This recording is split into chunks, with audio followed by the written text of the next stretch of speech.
All right, we'll say good morning. Good morning. We are continuing Emerz Hashem today in Shaar Habitachon. So remember, again, we're in the middle of the discussion here regarding the benefits of having bitachon in HaKadosh Baruch Hu. Even better than the bitachon and the job security that one has as being an alchemist. So remember, again, the Mechaber outlined 10 different reasons why it is better ultimately to go ahead and have bitachon HaKadosh Baruch Hu up to number 6. Vashishi. It's page 16 in the Hebrew edition. והשישי שבא להקימיו אינו בטוח מהחלום והמדבין שמערבבין עליו שמחתו באשרו ואינו מניחין עושו ליהנות ממה שיש לו ולא להסענג במה שהשיגו ידו. So remember again, if you're an alchemist, even if you have money, what don't you have control over? You don't have control ultimately again of health issues, health-related issues. Right? Ultimately, again, a person can get sick, a person can become ill, and even if a person has plenty of money, if you're ill, you don't have the ability to enjoy what you have. Now, I want to point out, beforehand, the Mechaber was talking about the potential hazards that come from the actual profession of alchemy. So he's talking about something even different over here. Even if a person follows all OSHA regulations as an alchemist, right? They're doing everything they're supposed to be doing. But Lamaisa, again, in general in life, person can have all the money in the world and you don't have control of your health. So you could have everything material, but yet Lamaisa, you're sick. And when a person is sick, even if they have everything, they can't enjoy it. On the other hand, he says, so we'll say this is an incredibly profound point. Person who has bitachon in HaKadosh Baruch Hu, ultimately, again, has safety and security from all forms of illness and difficulty. So we'll say, now what does that mean? What does that mean?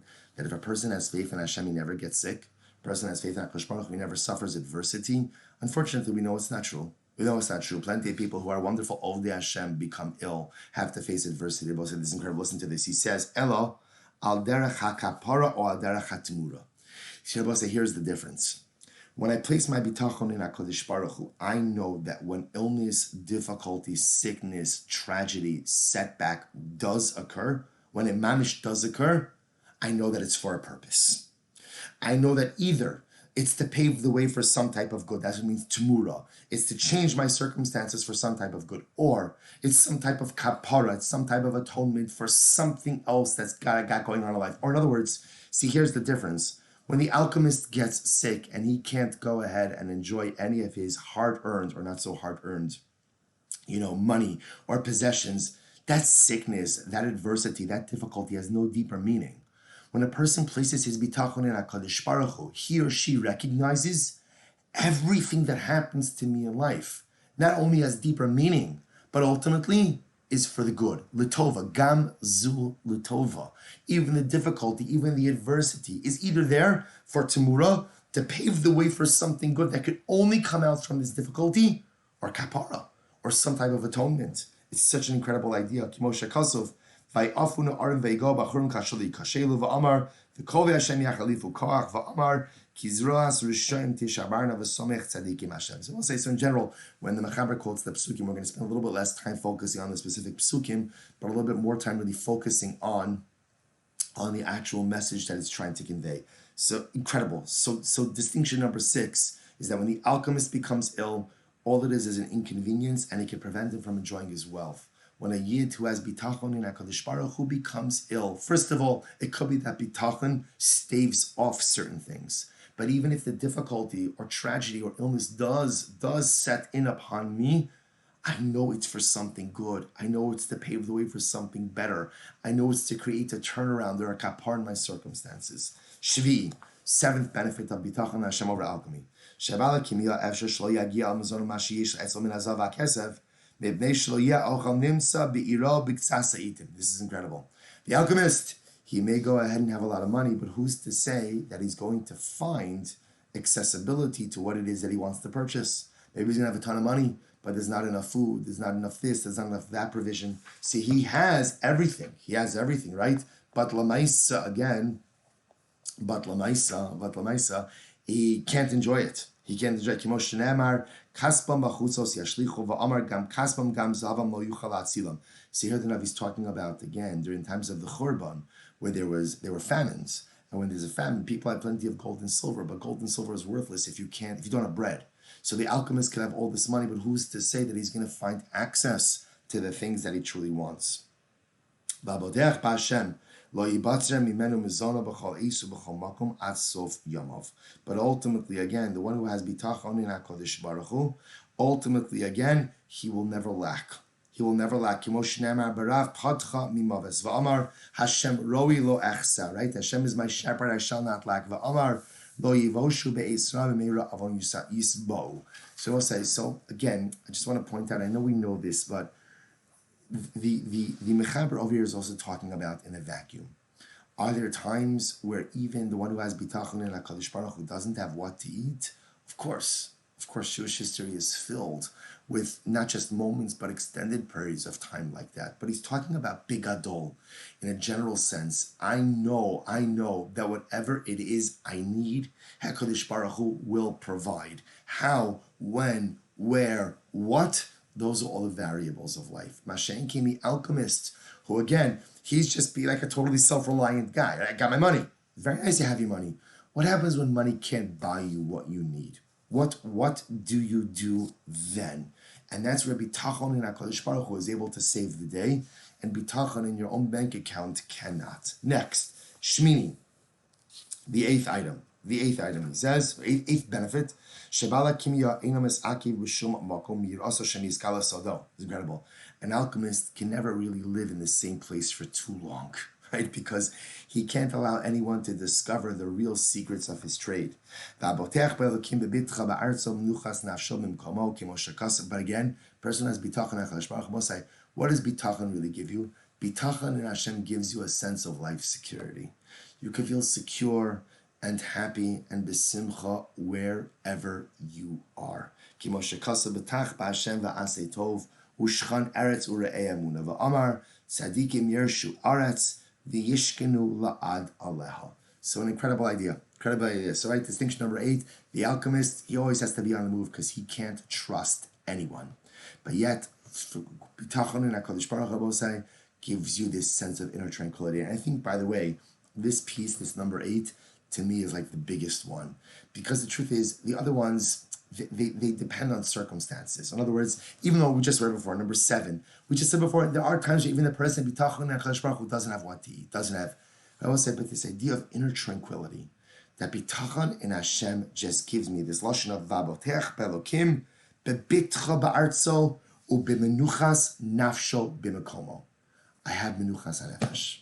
I have inner tranquility. I will say, do you want to know what bitachon in Hashem gives you more than it's this menuchas nafsho? Chevra, who amongst us isn't looking for menuchas nafesh, right? What I wouldn't give for a few minutes of inner tranquility, and I realize what it is. My bitachon is not strong enough. Because if my bitachon were really rock solid, if my bitachon were really intact, I would experience that menuchas nefesh each and every day. That's, to me, the greatest argument for bitachon. Put your faith, put your sense of belief, your secure sense of security in HaKadosh Baruch Hu, and what do you get back? The most incredible thing in the world. Menuchas nefesh, inner tranquility. Chi, the 9th benefit that bitachon in Hashem has over bitachon in alchemy.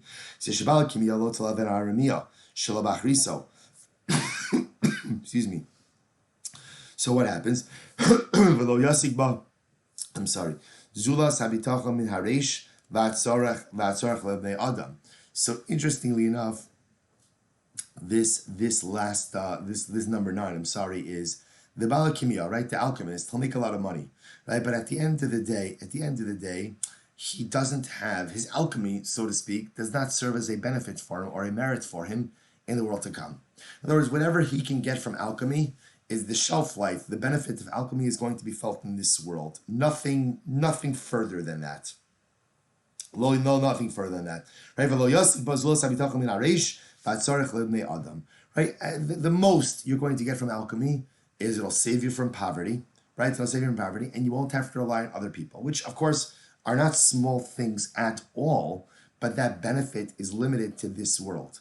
However, he says, however, V'abotech b'Hashem yilavenu g'mul b'tchuna ba'olam hazeh u'l'olam haba kimo shechasav V'abotech b'Hashem chesed yisodenu v'amar marav tuvcha asher tzafanta l'recha.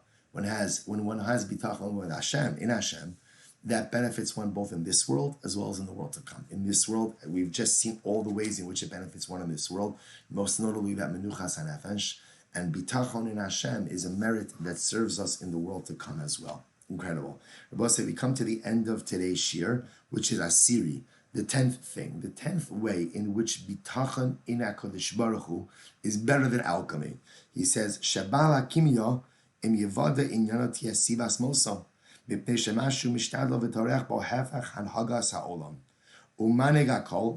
what happens if the alchemist is found out, right? If he's found out, he's a crook, he's a fraud, what's going to happen? He's going to get executed. Why? Because he's deceiving people. Right? At the end of the day, he's telling people that a piece of metal is gold, a piece of metal is silver, and it's pasha not true. So ultimately, again, when or if and when he is found out, he's going to be killed. And ultimately, again, the truth is, for thieves and for crooks and for frauds, HaKadosh Baruch Hu makes sure that ultimately they get what's coming to them. So HaKadosh Baruch Hu ultimately is going to make sure that he's found out. But one who has faith in HaKadosh Baruch Hu, kasher yivada bitchono, when ultimately again, when kasher yivada bitchono, when his, this is incredible, listen to these words, one who has bitachon in Hashem, when his strong bitachon becomes known to others, he'll be looked up to by other people, and he'll be respected and revered by others. And ultimately, again, he will be blessed. Literally, in the Perush over here, he says over here, people will want to be close to the Baal Bitachon, to this individual. And he ultimately, again, will serve as a benefit to all the people of his city. His zichos, the Baal Bitachon's zichos, ultimately will be a sense of security for the people of the city. The tzaddik yisod olam uke'inyan lot b'tzohar. As the pasuk says, the tzaddik is the foundation of the world, and like we saw by Lot, remember again, by Lot in Zohar, ultimately again, say he brings down that Lot, the city of Zohar, was saved because of Lot. Lot, again, also was a Baal Bitachon. He believed in the Malach. He believed in HaKadosh Baruch Hu. So let me just clarify this a little bit. So number 10, distinction is, when people find out who the alchemist is, they're going to kill him because he's a fraud, he's a crook, he's a thief. When people find out about the Baal Bitachon, they will respect him. And they're going to say, and we know this from our own lives. When you meet someone who has true bitachon in Hashem, not lip service, not just say the bitachon, but like a person who really lives a life that we've started describing over here, a person who really feels, who just like emotes this strong sense of belief in HaKadosh Baruch Hu, a sense that everything comes from Hashem. I would say you want to be next to that person. You want to be close to that person. You look up to that person. You respect that person. You revere that person. And that bitachon, it has an impact on everyone around that person. It has an impact on that person's family. It has an impact on that person's friends. It has an impact even on that person's city. Such a distinction. The alchemist, if they find out who he really is, they're going to kill him. The Baal Bitachon, when they find out who he really is, they just want to be around him. They want him to continue to emote that bitachon, continue to give that off, continue to spread that around. And everyone is uplifted as a result of being connected to him in some way. So this is the end of today's show. We finished now the 10 ways in which bitachon in HaKadosh Baruch Hu, 10 ways in which bitachon in Hashem is better than being an alchemist. And again, I just want to draw your attention once more to what I think is the most compelling piece. That bitachon in HaKadosh Baruch Hu gives you one thing that only bitachon could give you, which is menuchas hanefesh, inner quietude, inner serenity, a sense of peace in life that only comes from being connected with the Rebbe Shalom. I will say, shkoyach everyone. We will stop over here for today. Incredible. Looking forward to tomorrow being back with everyone live. Shkoyach everyone. Have a great day.